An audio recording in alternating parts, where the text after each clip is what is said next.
Welcome back to Staying Fervent. I'm Tracy, where we encourage you to stay fervent in God. Thank you so much for tuning in today and staying fervent with me. The devil tries to show his ugly head when God sets us on course to do something for his kingdom. The devil tries to send things to derail us and to distract us and try to get us off of our course in God. But I've come to encourage you today to stay the course, because God has anointed you to go forth. If he has called you to it, he will bring you through it.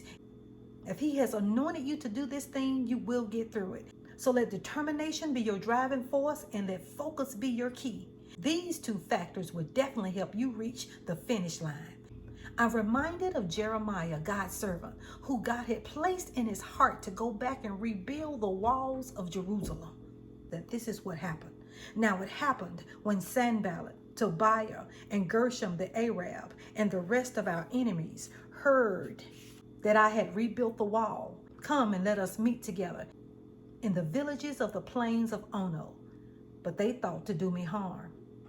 But I sent messengers to them saying, why should the work cease while I leave and go down to you?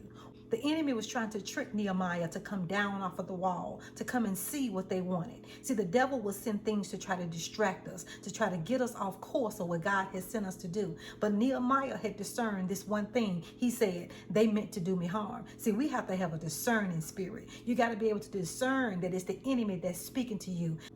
We must be discerning about this enemy in the evil days. See, he didn't come down off the wall. He said, why should I leave this work that God has sent me to do? Because you calling me to do something. That's the enemy calling. When you hear the enemy's voice calling you, don't answer. Ignore him. Keep staying busy about the work. You know, he'll send people that look good, that may talk good, but they have ulterior motives, and their motive is the work of the enemy. Don't come down from the work of God. Stay focused, just like Nehemiah did. He was able to discern the enemy.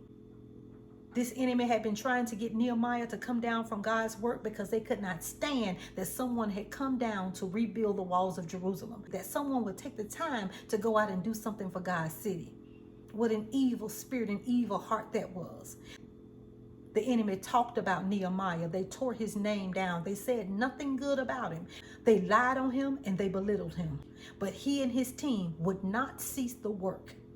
In this verse, Nehemiah encourages us to have thick skin, encouraging us not to worry about the naysayers, not to worry about the negative words, not to worry about the noise. We must have thick skin in the kingdom of God when we're doing God's work.